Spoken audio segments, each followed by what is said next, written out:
Hey guys, trying something different here, giving some wrestling commentary between me and one of my students, Memphis.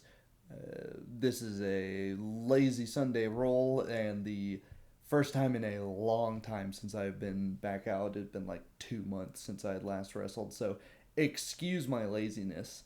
But I have some pretty solid commentary, I think, to give on my shortcomings here and on big size differences. Memphis is a very strong dude, and people often use that as a backhanded compliment in martial arts as, oh, you're a strong dude, to say, oh, you don't have any sort of technical skill. No, he's a scary man. He's strong and very technically skilled. Very good at judo, as you will see in these short sessions. We do three this day, I think, 3 minute rounds, and this is the second to last. These are the second to last and last ones. So here goes. About a what, like, 5 weight class difference here. Just doing some pummeling. I feel him getting under me. Using my head to shove under. I feel him pop for that guillotine, so I don't like it. I get stuck here in a headlock and don't sprawl back, so I get taken down by the slowest front headlock. I'm hand fighting here. I'm squirming towards my head. I pin my own head, my own hand to my head here, so he can't get this hook in and choke me over here. And what I'm going to try to do is roll this way over my right forearm that's on the ground here, and hopefully get some way, yep, to free myself. But he gets his hooks in, and it is not looking good for me. I think he hits me with an arm lock. I'm trying to roll out of it. I can't really remember. Yeah, I managed to look. No, I managed to look towards my arm. So if you're in an arm lock, generally, best case scenario, look towards that arm. So I roll out of it. I free myself. Now I'm stuck in his guard. I start stacking his hips. If you don't know stacking, basically, I want his hips, instead of where they are, where they can control me, push me away, bring me in, do whatever. I want his hips over his head, where they're in a very useless position, effectively. You can't power off of them.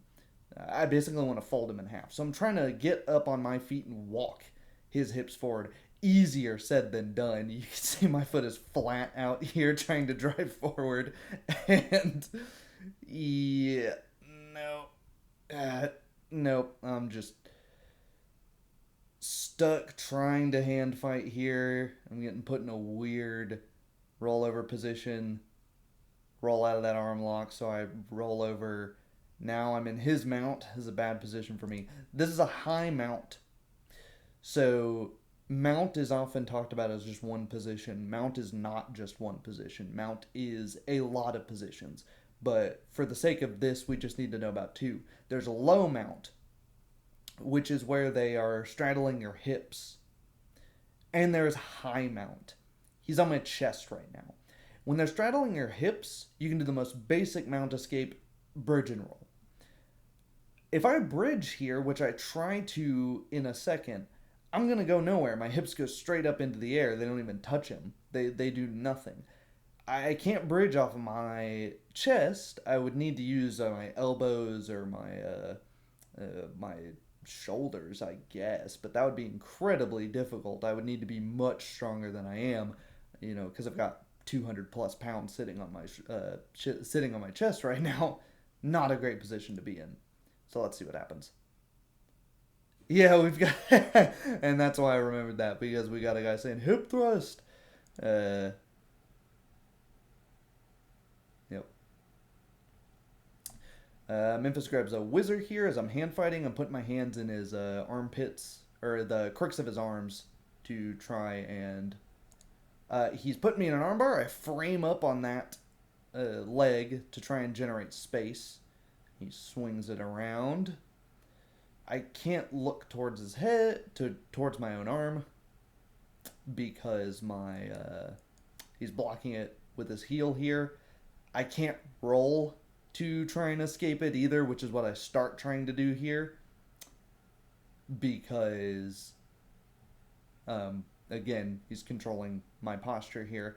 And I can't posture up because, again, this heel is on the back of my head. So um, very good armbar from him, even though I'm not flat on my back here. It's just all about that posture control. Something I could have done better here is this is pretty good on my part, controlling. And notice when I'm controlling this leg, trying to generate space here, I'm controlling from the extremity. You could even control way out here by the toes, and that would make the lever even longer. And I'm not pushing further up on like his knee, though I could push there, or his thigh, just because I need everything I've got here. I don't have the strength advantage. Great, great. So far, so good. But I lose my grip, and that's that. And if we were going all out, could I have regained my grip there? Yeah. If we were going all out, he could have thrown that on way faster. So, fair play to him. Let's see what's going on in the reset. I grab a collar tie way too low and then get leg tripped. Let's watch that again. So, hand fighting, he grabs my wrist. I pass that off to my other hand and grab his wrist. He pummels for the inside. I let him do that. I don't really care. I'm going to grab a collar tie here. I start sinking my hips back. And as I take a step here, I start cross-stepping because I want to bring him into this space to my left, his right. And he times that sweep perfectly. Beautiful. And now I'm sitting in another mount. One of the beautiful things about that foot sweep. Starts controlling my posture. I control the leg again, much in the same way. And I do something stupid here. I have no idea what I'm thinking here. I'm controlling this leg. I push that. I wrap it up in a goofy grapevine. I have just put myself in a twister for pretty much no reason. And as I turn over, he takes full advantage of that. And neck cranks me. Pops my back while he's at it.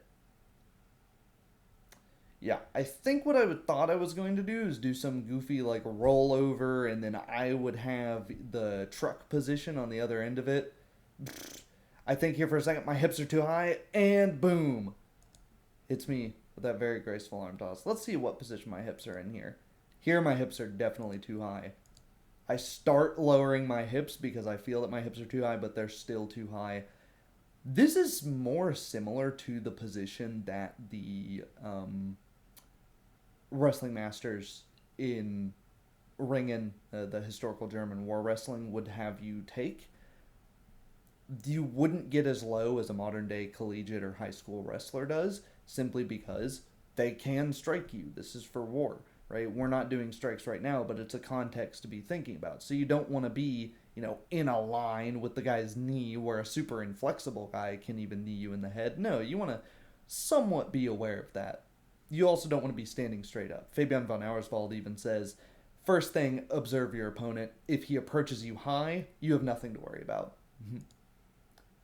So I start lowering my hips, but it's too little too late. This hand's reaching up for something, but then I'm like, no, I just have to break fall. I accept my fate here. This leg immediately starts going in for a far side butterfly hook.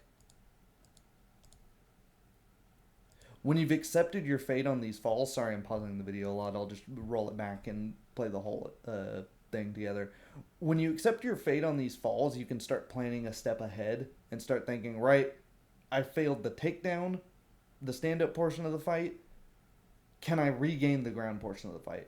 Rather than being surprised, not break falling properly, possibly injuring yourself, and then not being ready to defend once you're on the ground. So I go, oh, crap, okay, let's go right into our ground fighting game, trying to think about fighting hands. I don't want him to get a leg lock on me here. It looks like he's going to start running the pipe. I put him in rubber guard, using one of the few advantages I have here, which is my skinny flexibility. I'm preventing him from stacking me. I'm keeping my head off the ground, trying to keep my posture. I try to wrist lock him here. It's hard to see. I can't get the wrist lock. He makes a fist pretty quickly. I start passing his hand after this wrist lock through to my legs, cross over my legs before he just passes my guard entirely. That slips out a little bit, but I've still got his arm trapped in a goofy shoulder lock, and that's it. Could I have kept working on this shoulder lock here if I didn't get the round timer? Maybe. I got a lot of weight on me here, but I am forcing him to roll to take that pressure off his shoulder, which is why he's rolling that way. So, who knows? On to the last round. It starts filming here for some reason. I've got him in a... I don't remember what this position is called. Sorry, I've learned everything from backyard wrestling. Memphis is doing a good job. Nope. I've forgotten that we could pin. I think I've got a pin here, actually. 1, 2, 3. Yes, okay, I had a pin here, actually. Neither here nor there. I've got a shoulder crunch here, which I'm never going to turn into a submission against this amount of size difference. I transitioned from that shoulder crunch to a front headlock, and I don't know why I didn't maintain that. And now I get stuck in a turtle. You do not want to be in this position against someone this this much larger. If he was my same size, I love this position. I'll get in the turtle all day. But here, all I can do is I can get one hook in here. My arm, I can't get a hook in because, again, he's pinning his forearm with his head. So this arm, I need to tripod here. Otherwise, he can roll, butt me forward, and then my head is going to go flying into here. Or I'll have to tuck and roll, and then I'll lose my position. So what I'm going to try to do is rock a pendulum sweep, which you can't see, but my knee is effectively hitting his knee on this side as I swing over. And I'm not accomplishing much. I feel in there, and I'm like, no, nothing's going on. I reach around here for a leg lock for a second, but I feel him starting to get up, so I'm worried that that's going to happen. I start trying to do like a monoplata or a go-go plata and try to choke him out that way. He starts passing my guard. So I transition to a knee shield here. I get one hook in, and then I just give him the pin there. So, yeah, that's, in a nutshell, a quick lazy roll with a big size difference and the stuff that I was doing. Memphis did a really good job on his takedowns as a judo guy. I am pretty happy with the pin I got here. I totally forgot it until I shoulder crunched him back down into this position and was like, oh yeah, this isn't jiu-jitsu, we can pin. Oh, another thing here. Notice I'm up on my tippy toes here. That is because I am much smaller than him.